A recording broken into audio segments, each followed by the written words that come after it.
begin, and I'll be your. Oh, all right, thank you.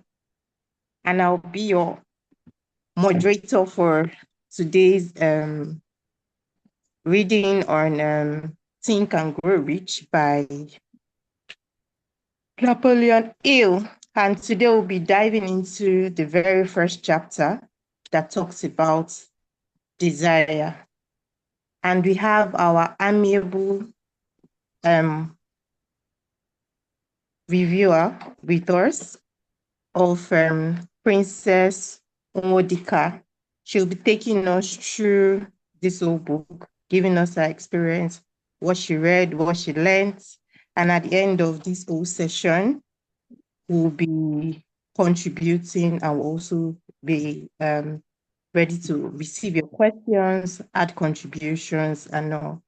So I'd like to she has 20 minutes to give us a pep talk on what she learns in this very special chapter of desire. Last week we had the introduction and it was facilitated by Lukman, yeah, where they gave us the prep, how we have to begin to desire and all.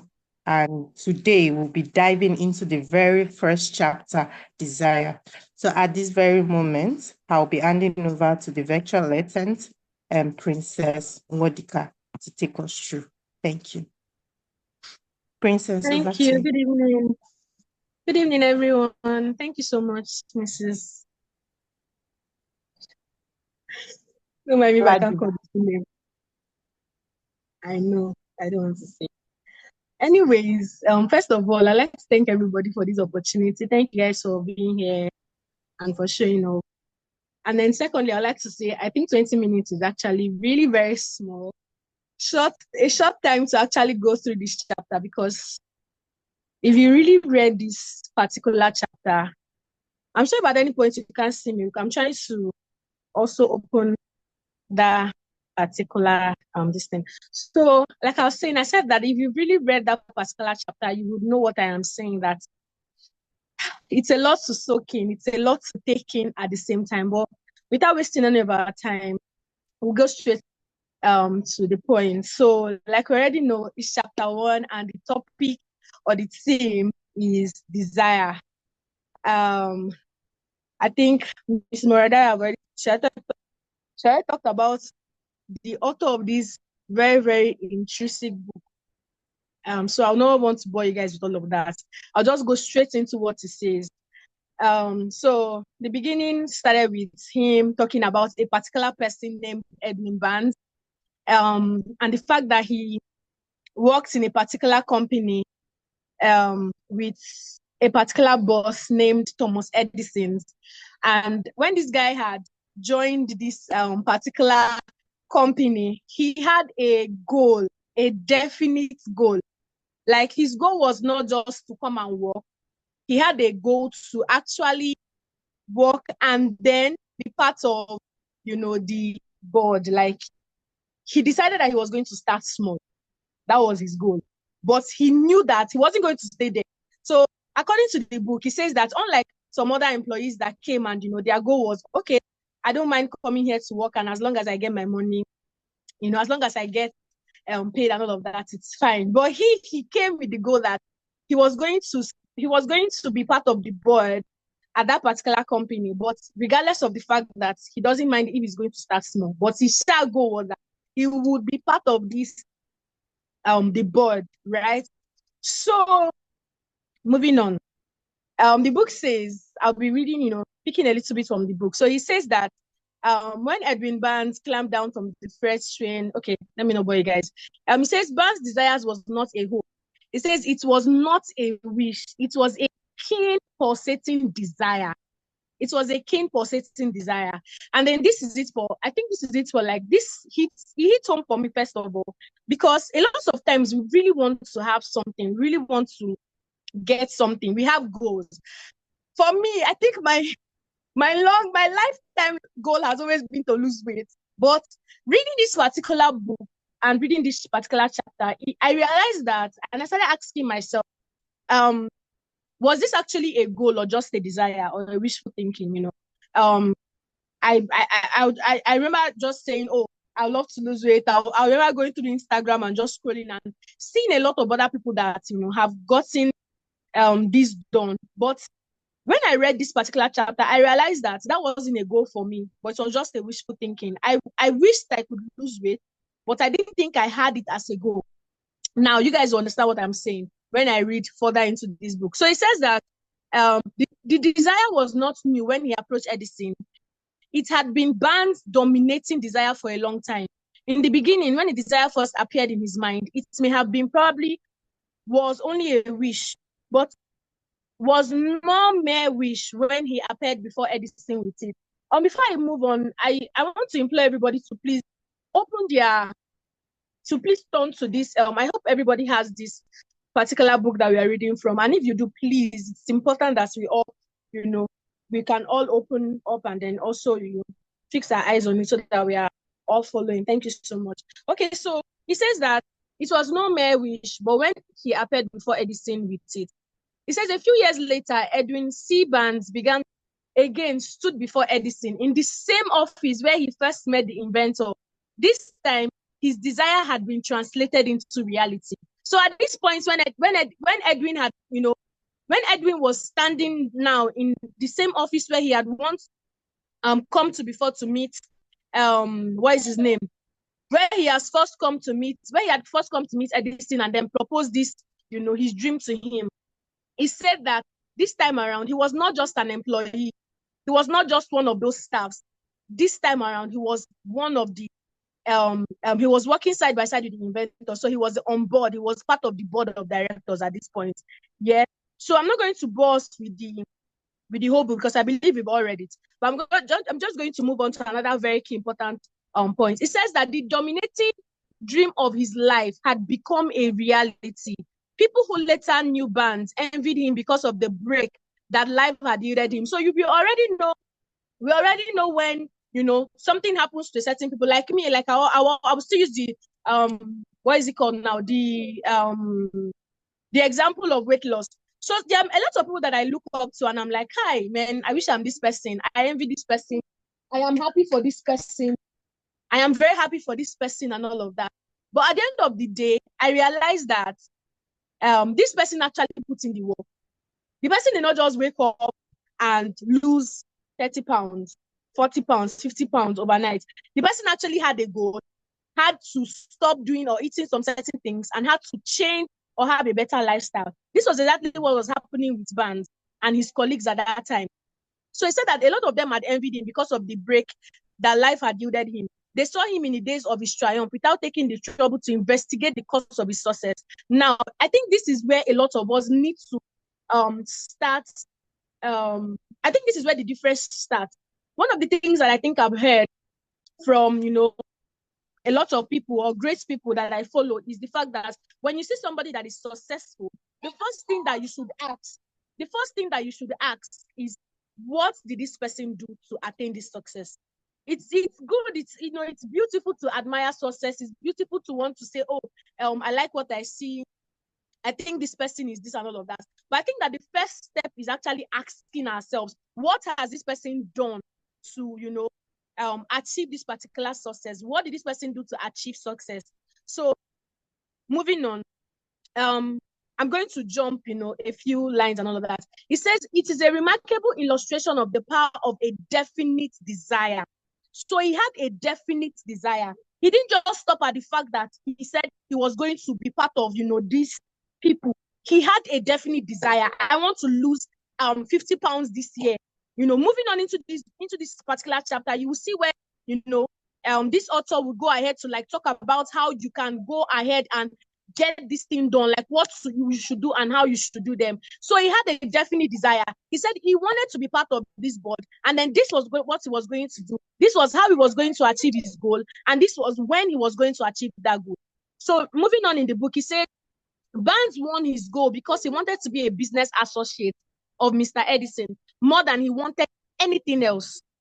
This is the key point here for me. He placed that goal above anything else. In fact, when you bring that goal and you bring anything else, As in anything else, meaning every other thing aside from this goal. The goal outweighed every other thing because it was more important to him. That was what he was fixated at. And I feel like this goes, it's the same for everybody. It's the same. This should be the same for everybody, for every one of us. I believe some of us are career people, business people, entrepreneurs, and all of that, and then we have goals we want to meet. And one of the things that I know that I learned from this particular chapter was the fact that if it's not enough to have a goal, it's not enough to dream. It's not enough to just say, oh, I desire to have this or to get this. It's also very important that you take it a step higher, a notch higher, by having a definite desire, by making it a definite desire where nothing and everything can never get in the way. Like, regardless, like someone like me now that there's a kind of delicacy I'm going to cook like this now. Hey, even if I was in intermittent fasting, I'll just pack that intermittent fasting in one place. But after reading this particular chapter, I realized that, it goes further than just what that particular pleasure, that's 5 minutes, 10 minutes, of salary in my mouth. It's the goal, the end goal that matters to me. So he says that Barnswell won his goal because he wanted to be a business associate of Mr. Edison more than he wanted anything else. He says he created a plan by which to attain that purpose, but he burned all bridges behind him. Please, somebody should say, I'm burning all bridges behind me, because this is the cocoa here. Like, the fact that you are able to burn all bridges behind, and you say, if I perish, I perish. Like, I don't know if we're all Christians here, but like my Bible says, Apostle Paul will say, if I perish, I perish. But this one we're going to do. So he says that he burned all bridges behind him. He stood by his desire until he became the dominating obsession of his life. So he got to a point where this desire to be part of the board, where he desired to be a partner of Edison, Thomas Edison, where he desired to be the partner, was the only thing that he was thinking about. It became an obsession. Like, he's waking up, he's sleeping, he's eating, he's drinking, I'm going to be a partner of Edison. I'm going to be a partner of Edison. And then one other part that I highlighted was this. He said, when he went to Orange, he did not say to himself, guys, please, let's pay attention to this particular place. He says, when he went to Orange, he did not say to himself, I'll try to induce Edison to give me a job of some sort. He said, I will see Edison and put him on notice that I have come to go into business with him. He did not say, I will work there for a few months, and if I get no encouragement, I will quit and get a job somewhere else. He did say, I will start anywhere. I will do anything Edison tells me to do. But before I am through, I will be his associate. He did not say, I will keep my eyes open for another opportunity in case I fail to get what I want in the Edison organization. He said, there is but one thing in this world that I am determined to have, and that is a business association with Thomas A. Edison. Before I continue, guys, I want us to remember, ladies and gentlemen, I want us to remember who this particular person we're talking about here is, who Edison is, and who Edison is. There's Thomas Edison, he's the employee, and then who this particular guy is, Barnes is. Barnes was just an employee, how do they put it now? I think a level 1 employee. When you're working in a career space, he wasn't a manager of any sort. He was just an employee, and his desire was that his employer would make him a partner. That's the company where he has come to work. He would one day be a partner in that company. I think anybody can say, Kai. I'm sure his friends will be like, Guy, are you sure you're thinking straight? Like, how do you think that is possible? But this was his thought process here, and I continue. He says that he did not say, I will keep my eyes open for another opportunity in case I fail to get what I want in the Edison organization. He said, there is but one thing in this world that I am determined to have, and that is a business association with Thomas A. Edison. I will burn all bridges behind me and stake my entire future on my ability to get what I want. He left himself no possible way of retreat. He had to win or perish. Kai, I think I'll give us a second to just savor this, like to just take it in and let it digest in. This was his mindset. This was the mindset came in with. This was the mindset he came in with. So, guys, we have just 5 minutes left. I'm going to now, scroll up. So, this particular author gave us method. It says the method by which desire for riches can be transmitted into financial equivalent consists of 6 definite practical actions. Now, he was kind enough to give us practical actions to take. So it doesn't end as just desiring or wanting to or wishful thinking. There are things you should do. He said, first, fix in your mind the exact amount of money you desire. It is not sufficient merely to say, and before I continue, I will say that this doesn't just equate to just money alone, Let's just make it broader and say goals, but I'll read what he says, but, just think about your goals, those things, you really want to do. He says, it is not sufficient merely to say, I want plenty of money. Be definite as to the amount. There is a psychological reason for definiteness, which will be described in a subsequent chapter. Second, he said, determine exactly what you intend to give in return for the money you desire. There is no such reality as something for nothing. Third, it says, establish a definite date you intend to possess the money you desire. Fourth, it says, create a definite plan for carrying out your desire and begin at once, whether you are ready or not. Put this plan into action. Fifth, it says, write out a clear, concise statement of the amount of money you intend to acquire. Name the time limits for the acquisition. State what you intend to give in return for the money and describe clearly the plan through which you intend to accumulate it. 6, it says, read your written statement aloud, twice daily, once just before retiring at night and once after rising in the morning. As you read, see and feel and believe yourself already in possession of the money. And like I said, I'm going to rephrase again. See and read and feel and believe yourself already acquiring or achieving that goal. So moving on, basically, I'm not going to read from book now. I'm just going to paraphrase from what I read. So at a point, he was talking about some certain people that had done some certain things. And he talked about how at their own time, a lot of things were so impossible to achieve. I believe a lot of us know who Thomas Edison is. I think he was the one that made the light bulb. He talked about the guys that made aeroplane, and the fact that the main fact that they could conceive it, they told themselves that they were going to do it, and they went ahead to do it. He talked about a particular person. Just because of time, I won't scroll through now to look for that person. But he talked about a particular person whom at a point his friend had to check him into a mental house, either to suggest a mental house to him or to check him into a mental house, because he felt that he wasn't okay mentally. Because how on earth did he think he was able to he was going to be able to achieve these particular things that he said he was going to achieve? So his friend couldn't understand. Do you understand? So one of the things I'm just going to wrap up by saying that one of the things that he said in this particular book that got to me and that helps me to stand on my feet was when he said that a lot of things are easier to achieve now. A lot of our dreams are easier to achieve now than they were maybe 3-4 decades ago. A lot of things that we are able to conceive,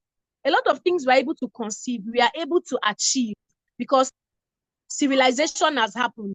Things have begun to happen. Like you can just dream of, oh, I want to I don't know what is the thing that might sound very weird, because everything is just happening at this moment. But whatever it is, whatever dream it is easier to achieve. So he went ahead to encourage us that it is important that as we conceive these things, we do them immediately. And I'm going to also add that speaking from personal experience, one of the things that have deterred me from doing the things that I really wanted to do was overthinking them. So like I said, I had a lot of wishful thinking. Aside from losing weight, I have so many goals, I have so many dreams, and one of them I would say is public speaking. And I think that one of the things that I tend to do is overthink. I tend to try and overcalculate and want, a lot of things to go into place at the same time. But one of the things that I saw and I learned from reading this particular book was this particular chapter was the fact that a lot of them had these dreams, and they did them immediately. They conceived them and then they brought them into reality immediately. Like, let me explain. They conceived their vision and they were determined to, let them all out immediately. Thank you guys so much. And I hope you read this particular chapter if you haven't. Thank you. Yeah, thank you. Thank you, Princess, for summarizing this very chapter. And I would like to just add one or two things to what she said. So in the 6 steps, the one that actually caught me was the final one that talked about read your written statement aloud twice daily, right? And I know that while growing up, when we used to read or whatever I say, my dad would say, remember, death and life are in the power of the tongue. So whatever you say, it will either make you or man you. So when I was actually reading that today, that very 6th step was like, read in the morning, confess. It's just like our daily confession. When we wake up in the morning, okay, this is what I want. You've already written down, you've broken down your goals already. This is what I want to achieve for this week. This is what I want to achieve. Okay, and I start speaking into existence. I speak in the morning, I speak in the evening, and I know that most times it actually works wonders for us, right? So I'll just employ everyone that let's just start with this. You write down whatever we want. We're already in December, and I know that most times in December we tend to plan ahead for the next year. So this is actually a good one, starting this very chapter, desire. What do we desire to have? Break it down. Johnny Rockefeller said he wanted to be a millionaire before 25 and he achieved it, right? So I know that every one of us also can also achieve whatever we intend to do just by following these 6 steps. And at this point, I also want other people to contribute. If you have any additional questions, you could just raise up your hand and we will mute you. Thank you.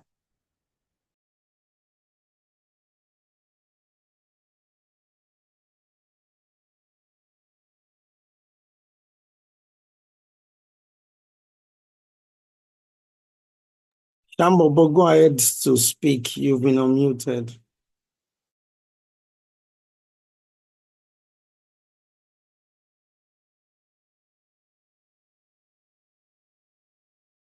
And Moody, you can go on. Now, one of the key lessons I learned from the chapter 1 is hello everyone. Can you? Shambo, go one ahead. of those. Okay, one of the key lessons I learned from the chapter is persistence against obstacles. Like we all know the story of Vance and other example that since 100 times he failed 10,000 times before creating the electrical light bulb. Shows that even if you have a desire to achieve a particular thing, obstacles will come our way.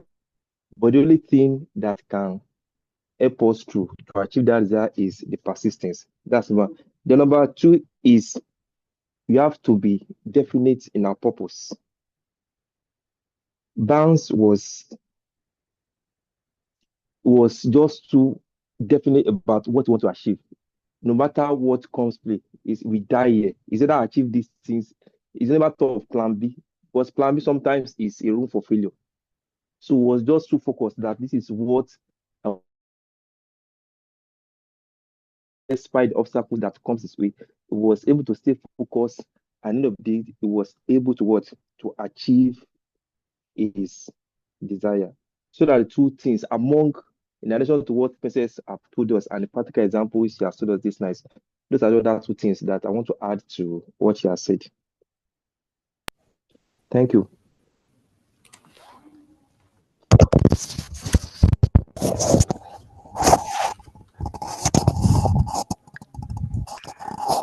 Okay, should I continue? Yes, you can go ahead. Yeah, so thank you, everyone. Thank you, the reviewer and the moderator. So what I would like to add is, the part of the story where he mentioned how a father, I think he's talking about himself, how he was able to never give up with the situation of his child. Having a child who is naturally like deaf and still, having that powerful desire to say to himself that I must do whatever I can to see that this child is able to hear. Not only that, but also impact positively in the life of other people. I think this is sending a very powerful message to every one of us. We are more opportune. We have, we are not disabled, so why not also maybe think of this, have this kind of powerful desire to say to ourselves that I want to achieve this and I must see it. I must, see it materialize into a reality. So this is, the like what motivated me most and excited me most in this section or chapter. Thank you. Yeah, thank you. So the remaining two people, we just give them one minute so we could quickly, we have just 4 minutes to go. So I guess the next person can go ahead.